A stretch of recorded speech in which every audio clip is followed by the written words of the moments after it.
Sundiata Keita Part 2.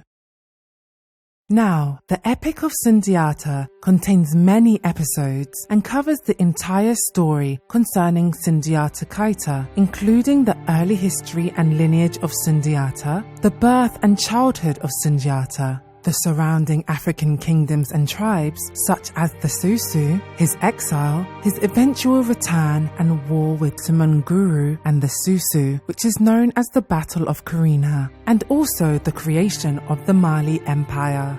The Epic of Sundiata, once only in oral form, was eventually written down by the West Africans of the region. And so, once King Sundiata Keita had decided to facilitate the request of the Mandinka people, he was able to start organizing his own army as well as the troops from small neighboring nations. King Sundiata Keita had the intention of engaging in direct military conflict with the oppressive Susu regime. This event in West African history culminated in the Great Battle of Karina. To put it simply, the Battle of Karina was a war which took place between military forces of King Sundiata and his Mandinka troops and their allies and the military forces of King Sumunguru and the Susu. From neighboring kingdoms, King Sundiata Keita was able to create a force with a large cavalry and equipped with war drums, lances and swords. Using his strong leadership and negotiation skills, he was able to slowly gather the support of various Mandinka clans. King Sundiata was also able to gain support from the close-by region of Tabon, directly from the king of Tabon and his son, who was named Fran Kamara. Sundiata travelled with his troops and arrived at the mountains overlooking Tabon, and he saw the area full of Susu troops. Although some of Sundiata's generals were concerned, requesting that initial battle be delayed to the next day due to some fatigue the soldiers had, the king was keen to press forward and engage the enemy.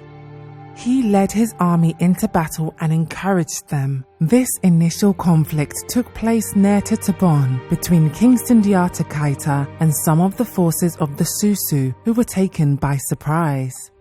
Concerning the details of the battle, the West African griots mention the following: Sundiata was in their midst of the Susu like a lion among its prey.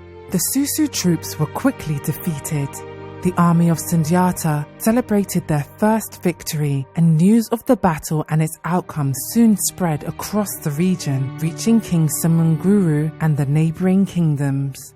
After this initial victory, King Sundiata continued to press forward, eventually engaging King Sumunguru and his army in a valley. The Mandinka soldiers used war drums and trumpets to intimidate the enemy, as was the custom at that time. This time, Sumunguru himself was present at the battle and led his army. Sundiata organized his army into a square formation, with the cavalry leading from the front and his archers at the rear.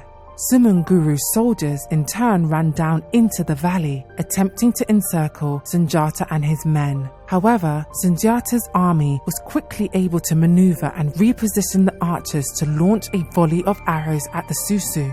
The Susu began to retreat, and Sumunguru decided to end the engagement. The next day, King Sundiata would again engage Sumunguru early in the morning in the region known as Kulikoro. Kulikoro is located in modern-day southwestern Mali. Yet again, Sumunguru marched out to meet Sundiata. This final and legendary engagement was known as the Battle of Karina and took place in 1235 AD. The drums sounded and the battle began. Sundiata and his army charged at the Susu with their soldiers on horseback as his archers shot a barrage of arrows. After much fighting back and forth between the two forces, an opportunity was seized by King Sundiata, which would deliver a great psychological blow to his enemy. Sundiata drew back an arrow and aimed it directly at Sumunguru and released. He struck the Susu king, and the now wounded Sumunguru began to retreat. The forces of Sumunguru witnessed their king leave, and they in turn fled also. It was a complete victory for Sundiata. Subsequent to victory at the Battle of Karini in 1235 AD, King Sundiata began the unification of Mali. It was at this time that what is known as Imperial Mali was created, and the capital of this new empire was moved into Niani in the Kankan region of modern-day Guinea. Niani was also located near to the lucrative Bambouk and Bure goldfields. Niani would remain as the capital of the Mali Empire for more than 300 years.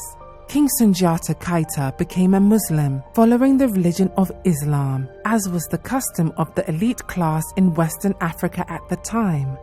However, he also maintained the traditions, customs, and some of the local spiritual practices.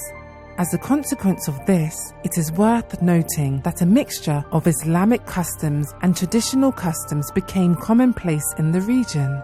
From this time onwards, it was also decreed that all future kings would be selected from the Keita clan.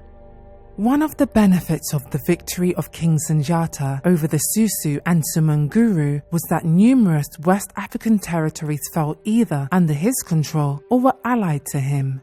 These lands were known as the 12 Doors of Mali.